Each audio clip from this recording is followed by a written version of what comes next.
Good morning po. Tayo po'y mag-aral ng salita ng Diyos. The Gospel of Luke chapter 5 verse 10 at dito po tayo sa pangalawang bahagi. Sinabi ni Jesus kay Simon, huwag ka nang matakot. Mula ngayon mga tao na sa halip na mga isda ang iyong huhulihin. Hakbang tungo sa paglilingkod sa Diyos. At kadalasan po pag tinatanong po ko, paano po ako nagsimulang maglingkod sa Panginoon at naging pastor? Kadalasan po ang sinasagot ko po ay hindi po ito nangyari sa sarili kong kagustuhan.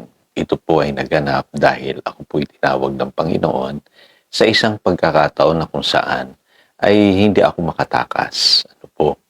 At alam niyo po, dalawa po ang karanasan ng mga taong tinatawag po ng Panginoon. Unang-una po dumadaan sila sa krisis. Ano po? Nagkakaroon minsan ng problema sa kanilang buhay na kung saan sa tingin nila ay ang panawagan ng Diyos lamang ang pwedeng makatugon sa kanilang paghahanap sa buhay. Pangalawa po yung challenge to believe. Ano po? Kasi mahirap po ipagkatiwala sa Diyos ang ating buhay. Ano po, kadalasan po naririnig ko sa maraming tao na aking pinapangaralan, napakahirap ipagkatiwala sa Diyos yung aking sitwasyon. Lalo na ngayon, marami akong pangangailangan, meron akong pinalalaking mga anak, kadalasan may problema sa pamilya, kaya saka na lang ako maglilingkod sa Diyos. So, kadalasan po maraming excuses. Ano po? Dito po sa talatang binasa po natin, kwento po ito ni Simon Peter na mangingisda. Ano po? Na sa isang pagkakataon po, wala siyang huli, pero ipinahiram niya yung kanyang bangka sa Panginoong Hesus at doon nangaral ang Panginoong Hesus. At nung sinabi ng Panginoong Hesus na ihulog niya muli yung kanyang lambat, ano po, nagulat po siya sa dami ng kanyang huli. Ano po, at dahil diyan, nagkaroon ng pagkakataon na si Simon Peter po ay makonvert o makakilala sa Panginoong Hesus. Ano po? At simula po nun, sumunod po siya sa Panginoong Hesus nang walang pag-aalinlangan. Ngayon, kung titignan po ninyo, hindi naman lahat po ng mga conversion and calling stories ay kahawig na nangyari kay Simon Peter. Pero katulad po nung sinabi ko, kadalasan po dumadaan tayo sa isang krisis. Ano po, nakatulad po ni Peter noon, wala siyang nahuli sa buong magdamag. Alam niyo po, ako po maaga nagtrabaho. 16 years old pa lang po, nagtrabaho na ako. At napilitan po ako dahil sa pangangailangan sa pamilya. Kaya alam niyo po, batak na batak po ako sa pagtatrabaho at hindi ko po iniisip noon na maglilingkod pa ako sa Diyos. Ano po, ako po ay nasa sales. Ano po, at nakapag-abroad din po ako. At kadalasan po ng aking naging trabaho ay related po sa marketing.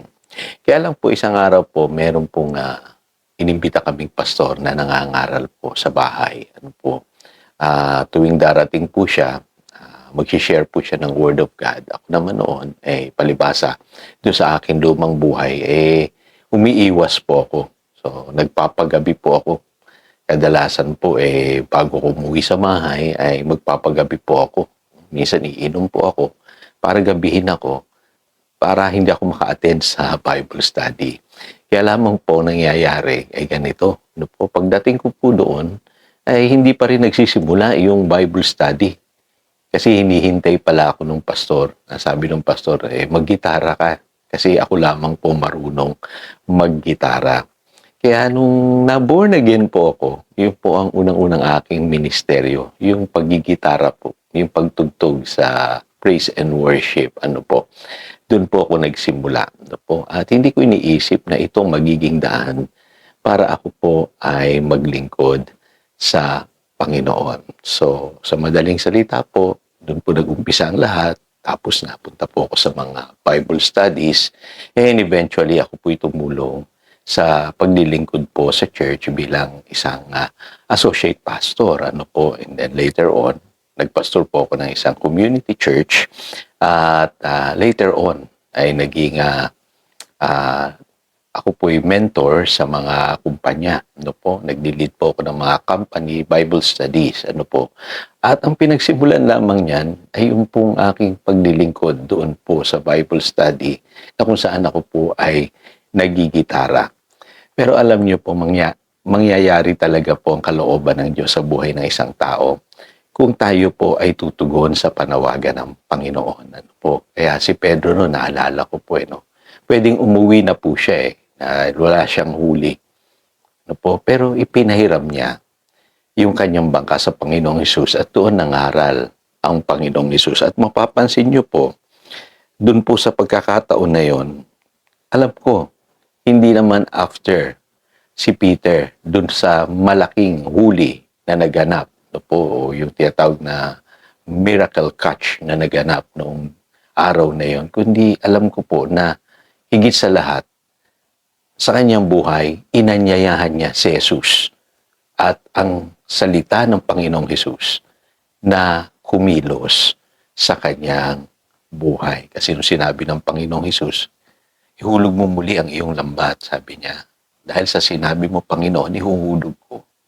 At kung naalala niyo po, dun sa John chapter 6, verse 68, ano po, nung maraming tao ang umalis dahil sa pangangaral ng Panginoong Hesus. Ano po, sabi ni Simon, to whom shall we go? You have the words of eternal life. So, mapapansin niyo po, na-attract si Simon Peter sa Word of God. Ano po? Kaya binigyan niya ng puwang sa kanyang buhay ang Panginoong Hesus at ang salita ng Diyos. Kaya tinanggap niya yung himala ng pagbabago sa kanyang buhay. At yun ay higit pa doon sa napakarami niyang huli. Ano po? At sapat na yung himalang yon para ipaglingkod niya yung kanyang buhay sa Panginoon. Tayo po, minsan bago po tayo tumugon sa panawagan ng Panginoon, ang dami po nating kinatatakutan. Ano po? Mas kinatatakutan natin yung ating present situation. Pero sa totoo lang po, kung mananalig lang tayo at kaya nating ipagkatiwala sa Diyos ang ating kinabukasan, hindi tayo matatakot maglingkod sa Diyos. Kaya ang sabi ng Panginoon kay Peter, don't be afraid. From now on, ang sabi niya, you will catch men. Or sa ibang translation, you will become fishers of men. Kaya ito po si Pastor Jojo, nagpapaalala, pagdaluyan tayo ng pagpapala, manatili tayo sa kanyang salita. Good morning.